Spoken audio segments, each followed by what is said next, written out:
Halo guys, perkenalkan nama saya Nabila Rashid dengan NIM 06 10 12 82 42 90 53 dari kelas A Indralaya Universitas Sriwijaya angkatan 2024. Oke, jadi di sini kita akan membahas tentang materi skala pH dan penggunaan indikator.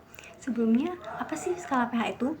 Jadi, pH itu sendiri merupakan singkatan dari power of hydrogen.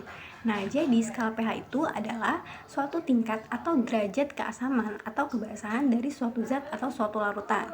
Nah, skala pH ini biasanya kita pelajari untuk mengetahui seberapa besar atau seberapa kuat asam yang terdapat dan basa yang terdapat dalam suatu larutan atau suatu zat.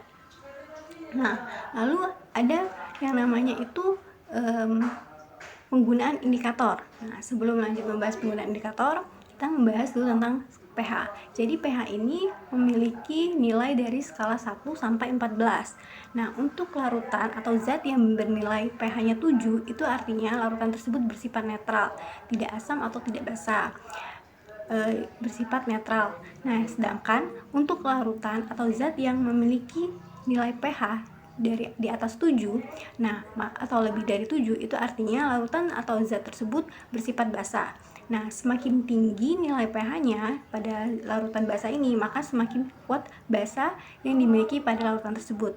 Nah, sedangkan untuk larutan yang bersifat asam, ini memiliki nilai pH yang kurang dari 7. Semakin rendah atau semakin kecil nilai pH dan larutan yang bersifat asam ini, maka itu menandakan seberapa kuat asam yang terdapat dalam larutan tersebut.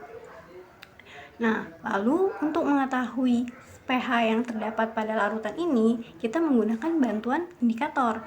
Nah, jadi indikator sendiri itu adalah alat atau bahan yang kita gunakan untuk mengetahui seberapa besar atau seberapa tingkat keasaman atau kebasahan dari suatu zat atau larutan yang ingin kita uji. Nah, indikator ini sendiri terbagi menjadi beberapa jenis.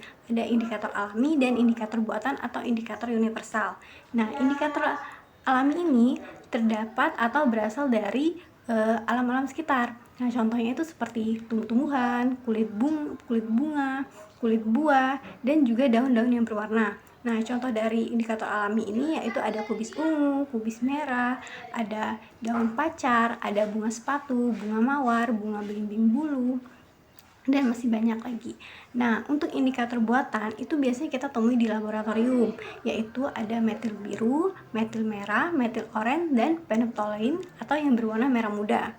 Nah, ada juga indikator universal. Indikator universal ini biasanya berbentuk seperti kertas yang berbentuk strip. Nah, indikator universal ini yang paling umum digunakan untuk menguji larutan yang bersifat asam atau bersifat basa untuk mengetahui tingkat keasaman atau kebasahan larutannya. Nah, jadi penggunaan dari indikator universal itu sendiri dengan dicelupkan kertas indikator universal itu ke dalam larutan yang bersifat asam atau bersifat basa untuk mengetahui pH-nya. Nah, kalau untuk penggunaan indikator alami sendiri itu dengan diekstrak terlebih dahulu. Nah, jadi dari warna asli ekstrak indikator alami ini akan diteteskan dengan larutan asam atau larutan basa untuk mengetahui tingkat pH-nya. Nah, lalu untuk indikator buatan sendiri seperti phenolphthalein, metil merah, metil biru itu bisa juga dengan menggunakan indikator alami, bahan-bahan atau larutan yang ingin kita uji. Nah, jadi bahan atau larutan zat yang kita ingin uji pH-nya itu diteteskan dengan phenolphthalein atau metil merah, metil biru untuk mengetahui nilai dari pH larutan tersebut.